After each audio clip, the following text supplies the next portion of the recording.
Halo para penduduk YouTube semuanya. Pada kali ini gua akan menceritakan sebuah alur film yang berjudul iBoy.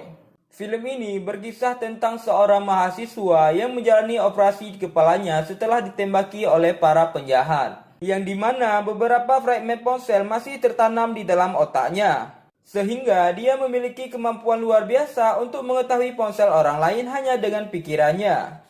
Stop, tunggu dulu. Udah pada subscribe belum? Belum kan? Ya udah, subscribe dulu dong. Udah? Oke, lanjut. Film diawali dengan seorang mahasiswa yang bernama Tommy dengan sahabatnya yang bernama Danny. Dan si Tommy ini menyukai seorang wanita yang bernama Lucy Walker. Si Tommy ini tinggal bersama seorang nenek yang bernama Nenek Wendy dikarenakan ibunya telah meninggal sejak lama.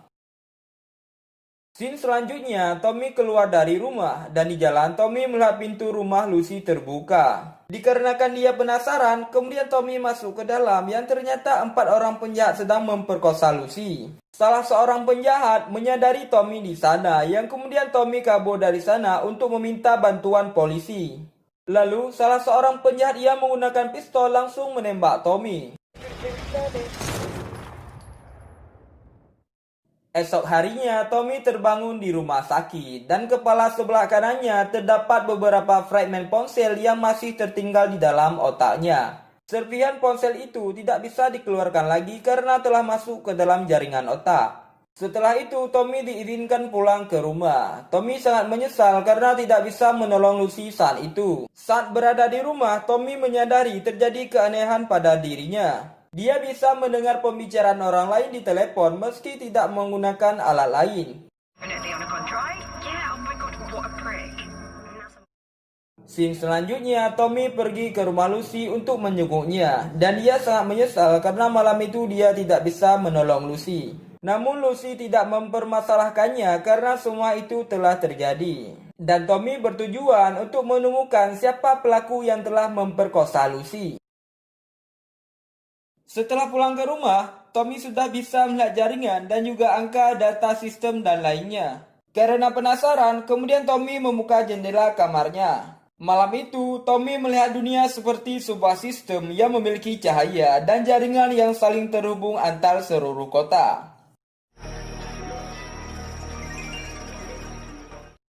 Scene selanjutnya, Tommy kembali ke kampus setelah libur panjangnya dan Tommy kemudian bertemu dengan Danny. Ia mengatakan kalau ia mencurigai Eugene ikut serta dalam aksi pemerkosaan Lucy. Namun Danny membantah kalau Eugene tidak akan melakukan hal itu.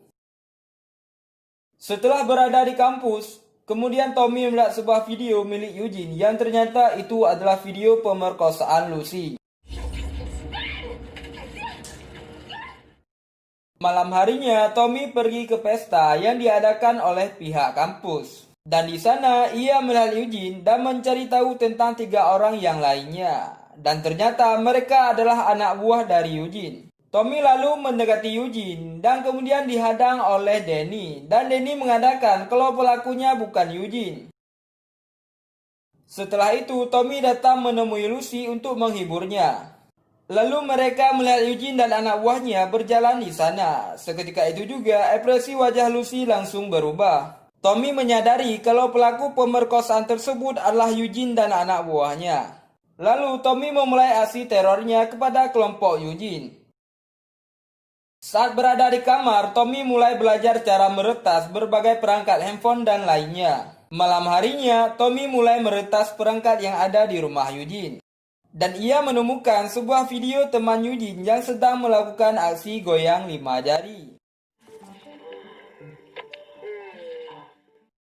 Saat tiba di kampus, Tommy kemudian meretas komputer milik dosen dan mulai menayangkan video pencolian itu kepada semua orang.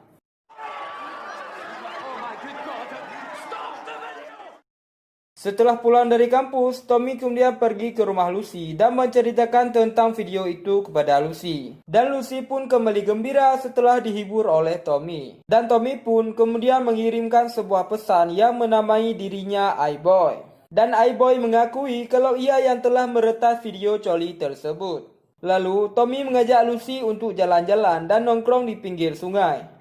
Tommy mengatakan kalau ia akan melindungi Lucy dan tidak akan pernah lari kalau Lucy dalam bahaya. I wouldn't run this time. I'd stay. Even if I meant I'd die. Scene selanjutnya, saat Tommy dan Lucy pulang, Eugene dan anak buahnya menghadang mereka berdua. Eugene mengira kalau Tommy dan Lucy lah yang telah meneror mereka. Dan waktu itu, Tommy pun membuktikan kata-katanya dengan tidak lari dan menghadapi Eugene dan anak buahnya. Saat Eugene ingin menghajar Tommy, Tommy kemudian mengirim sebuah pesan teror tak dikenal sehingga mereka pergi dari sana. Saat Eugene dan anak buahnya masuk ke dalam mobil, tiba-tiba mobil itu terkunci sendiri dan mesin itu menyala dengan sendirinya. Karena mesin sudah terlalu panas, yang akhirnya mesin itu mengeluarkan asap. Dan lewat frekuensi radio, Tommy menanyakan siapa yang telah menyerang keluarga Walker dan memperkosa Lucy. Setelah itu, salah satu teman Eugene mengatakan kalau pelakunya adalah Cass. Scene selanjutnya, Cass dan temannya sedang berkumpul. Dan di sana ternyata juga ada teman Tommy yaitu si Danny. Dan ternyata Danny bekerja untuk Cass. Setelah itu di layar TV terlihat mobil Cass sedang terbakar dan dikencingi oleh seseorang. Lalu keluarlah anak buah Cass dan Tommy menggunakan kesempatan itu untuk masuk ke dalam dan menghancurkan setiap benda yang berhubungan dengan listrik. Semua benda itu dihancurkan dengan pikirannya. Dan di sana Tommy menemukan banyak sekali bungkusan sabu dan dia mengambil semua bungkusan itu dan pergi dari sana. Malam esoknya, Tommy memasukkan sabu tersebut dengan kertas yang kecil dan meletakkannya di rumah Eugene dan anak buahnya. Esok harinya, polisi datang dan menangkap mereka semua dengan barang bukti sabu tersebut.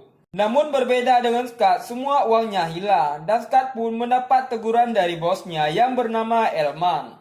Di tempat yang lain, Tommy mulai melacak keberadaan Elman, tetapi ia tidak menemukannya seperti ada sesuatu yang melindunginya. Malam itu juga dengan perintah dari Cass, semua orang mulai mencari tahu keberadaan iBoy dengan merusak semua komputer yang bisa dilakukan untuk meretas. Esok harinya Tommy menangkap sebuah transaksi narkoba milik Elman. Dan dengan si nenek Wendy, dia menemui Danny dan berpesan untuk menjaga Tommy karena perubahan sikapnya. Sedangkan dengan Tommy, dia terus memantau dan mengikuti mobil Cass. Namun di tengah perjalanan, Tommy kehilangan jejak Cass karena Cass telah membuang ponselnya ke tempat sampah. Kemudian Tommy mulai meretas satelit untuk menemukan Cass. Dan akhirnya Cass pun ditemukan dan diketahui keberadaannya. Dan Tommy mengikutinya hingga sampai ke sebuah pelabuhan. Setelah menghajar seluruh anak buah Cass, kemudian Tommy membakar narkoba itu. Tiba-tiba datanglah Cass dan anak buahnya yang muncul dan langsung menghajar Tommy. Akan tetapi Tommy berhasil menggunakan radio frekuensi tinggi untuk mengganggu pendengaran orang-orang sehingga Tommy bisa kabur dari sana. Esok harinya Tommy terbangun di pinggir sungai, dilanjutkan dengan Lucy pergi ke kampus. Dan Tommy sebelumnya berjanji untuk ikut ujian bersama. Saat Tommy sudah berada di sana, ujiannya pun sudah berakhir. Setelah itu, Lucy dan Tommy pergi ke halaman sekolah. Mereka mendapati anak buah Eugene gantung diri. Selanjutnya, Danny menemui Tommy untuk menanyakan keadaannya. Tommy kemudian bertanya kenapa anak buah Eugene bunuh diri. Dan Danny pun menjawab itu semua gara-gara ulah iBoy yang telah menyebarkan video colinya. Kemudian Tommy menemui dokter yang telah membedahnya. Tommy meminta dokter itu untuk mengeluarkan serpihan itu kembali. Namun dokter menolaknya dan dia mengatakan serpihan ponsel itu sudah tertanam ke dalam otaknya dan jika dia keluarkan maka Tommy akan mati. Akhirnya Tommy pulang ke rumah dengan rasa bersalahnya dan ternyata di rumah sudah ada yang menunggunya yaitu Ilman dan anak buahnya. Anehnya dia tidak bisa melihat wajah Ilman karena si Ilman ini memakai pengganggu sinyal agar diri dan wajahnya tidak bisa dideteksi. Kemudian Ilman mengancam Tommy dengan Lucy yang sudah disandra oleh Eugene. Lalu tanpa diketahui Eugene, Tommy mulai meretas ponselnya untuk melapor polisi. Dan di sana terungkap bahwa Danny adalah seorang pengkhianat. Karena sebenarnya Danny lah yang telah memberitahu Ilman tentang kemampuan Tommy. Kemudian Ilman menyuruh Tommy untuk meretas bank untuk mengisi saldonya yang telah kosong. Lalu Tommy mengisinya sedikit demi sedikit. You're a special kid, Tom. Di tempat Lucy ditahan, tiba-tiba polisi datang dikarenakan ponsel Eugene yang terus menghubungi polisi. Akan tetapi Lucy mengambil pistol itu dan mengancam Eugene dan teman-temannya. Seketika itu Lucy keluar dari sana dan di luar dia bertemu dengan Ilman yang sedang membawa Tommy. Kemudian Lucy kembali disekap dan Ilman pun kembali menyuruh Tommy untuk mengisi rekeningnya. Karena ponsel berada di tangan Ilman, Tommy pun tidak bisa meretasnya dikarenakan Ilman memakai pengganggu sinyal. Namun si Tommy malah meretas ponsel itu agar meledak. Setelah itu Ilman keluar dari sana dan Tommy pun mengejarnya. Kemudian Ilman menyerangnya dari belakang. Ketika Ilman mau membunuh Tommy, tiba-tiba Lucy datang dan menembak ke atas. Dan setelah itu dia pun menembak Ilman di bagian tangannya. Hal ini membuat Ilman marah dan langsung memukulnya.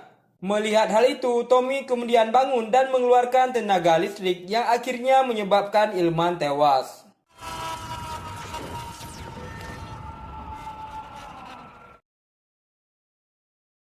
Setelah kejadian itu, Tommy pingsan dan dirawat di rumah sakit. Setelah dia sembuh, Tommy pun kembali ke kampus. Dan di kampus, Tommy kembali bertemu dengan Danny. Danny kemudian meminta maaf atas semua yang terjadi dan Danny ingin memberikan uangnya kepada Tommy. Namun Tommy menolaknya. Dan scene terakhir memperlihatkan Tommy dan Lucy yang sedang berkencan di atas gedung. Dan akhirnya film pun selesai. Oke guys, sampai bertemu di video berikutnya.